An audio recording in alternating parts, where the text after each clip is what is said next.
Good day, everybody. We got delts. We got the male and female delt workout coming to you. So I used to train a lot more with like free weights, a lot of compounds. I changed that up a little bit as I get a little bit older. You know, you get a few different impingements, and if we train first thing in the morning. So if I'm training first thing in the morning, you're not as warmed up as you possibly could be. So I'll always start with movements that are a little bit lighter, a little bit more isolated. So we're starting with lateral head of the delts with our chest supported on this incline bench here. The reason to do that is because it isolates the area that much more and you don't have to go as heavy. Also, when you're leaning forward slightly, you're able to get between the lateral head and the rear head. Just a little bit more that area because you're leaning forward just ever so slightly, so you're able to fill in all the gaps. Good. You ready for this? I want to fill in the gaps. Oh dear. And this is just the beginning. First thing in the morning.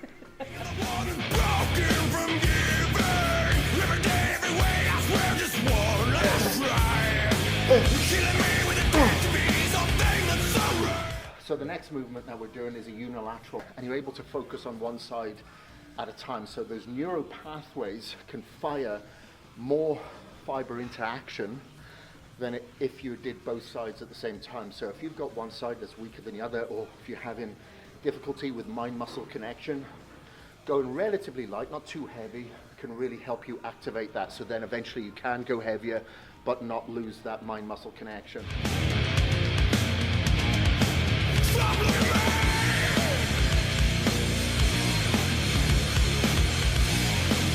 And the last direct lateral movement that we're doing now is the side to front raise. Sometimes you do front to side, but this time we're doing side. So we go down, up, and then to the front. Other way that you do it is up, side, and then down to hit the target the anterior delts, but we're hitting the lateral head. So we're making it a lateral head dominant workout today by prioritizing the lateral head. Sometimes I'll begin and isolate the rear delts more so with 2 or 3 exercises, sometimes the anterior head, but so we take turns. But we're giving the lateral head a little bit of attention today, but this is going to be our last lateral movement before we then go into rear delts and front delts, and we'll probably do that in a superset movement. But again, the reason why I'm leaning against this is to make it even harder. This is a hard exercise anyway. When you have to hold it up there, you can't go too heavy. When you lean against a machine like this, it isolates it even more, so it makes it even harder without having to put too much stress on the rotator cuff or the joint, and it's more so on the muscle, less on the tendons, less on the like the infraspinatus, the supraspinatus, the labrum, the rotator cuff, more so on the actual delt muscle.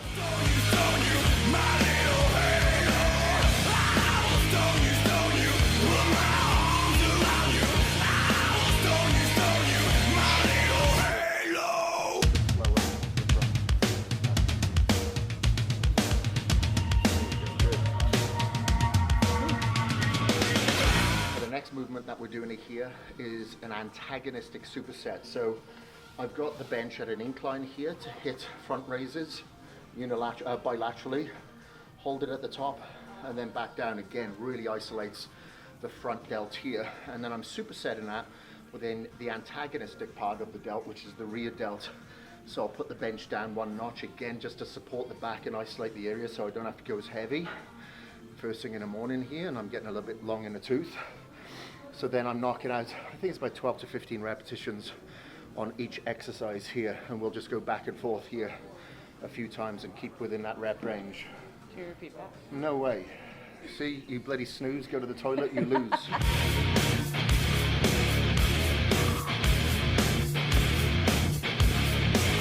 What a man, I'm the king of the one, broken from giving. Every day, every way, I swear, just one last try.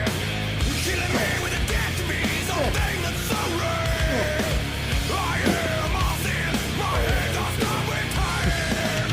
I will stone you, wrap my arms around you. Next superset here, nothing complicated, it's no secret. But we're doing a front raise now, lying face down on the incline machine. The reason being is that when we were lying face back, we were getting a real good stretch, and the peak contraction was around there.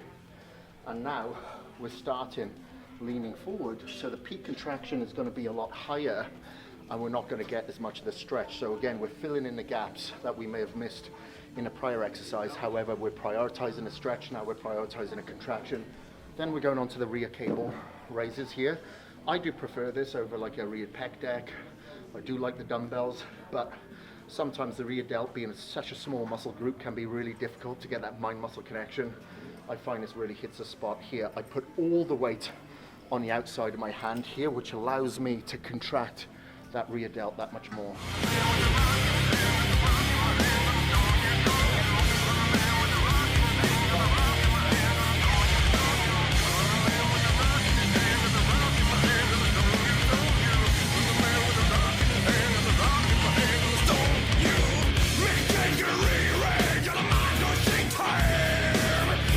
Right, now I'm moving on to the compound. So of course, if I'm training maybe in the afternoon, I'm feeling strong, instinctively I may start with the compounds. Not today. I'm actually finishing with compounds. I'll see how I feel about doing shrugs after this. Got a bit of an injury here. I'm going to have stem cells in about a week's time. So I'll see how I feel about gripping a weight to do some shrugs. May or may not do that, but we're going to do carbs after that. But the compound here, I really like this machine, this Strive, because I can choose where I have the peak contraction on this piece of equipment, kind of like the prime piece, but I'll have it in the mid portion, which still puts a lot of pressure at the bottom, which I like. At the stretch, it doesn't put too much stress on my rotator cuff by having a lot of tension down there. It feels really, really good for me, not for everybody.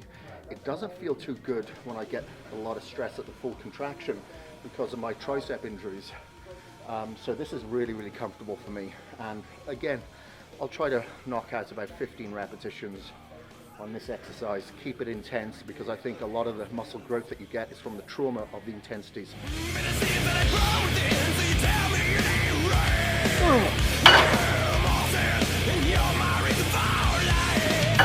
The last movement that we're doing here is shrugs. Sometimes I'll alternate this with upright rows, but doing some shrugs here today.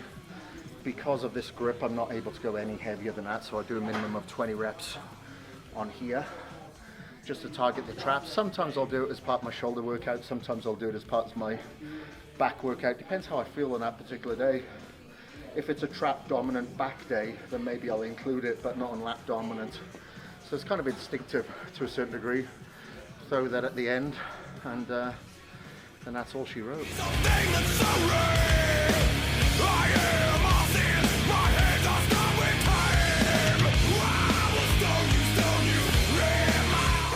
Right, finishing off with carbs here. Now I find that legs, for me, generally respond better with higher repetitions. Again, more volume, more intensity, shorter rest periods, especially with carbs. Carbs recover quite easy. And I always like doing supersets for the most part, starting with either seated or standing. Today we're starting with standing. You'll notice I'm pretty slow on the negative to take the stress away from the Achilles tendon and put it more on the gastrocnemius. And then once I've done my like 20 repetitions there, I'll move on to the seated to work a little bit more the sartorius muscle right underneath there. So that's what I like to do, is go back and forth with a lot of volume. When I used to go heavy, yeah, I got growth out of my legs. As soon as I started doing more volume, the legs took a little more shape and a little bit more size without having to put too much stress on my old man knees. So just doing a few sets here, back and forth, and I guess we're done now. Look at her. She looks like she's cooked. Put a fork in her.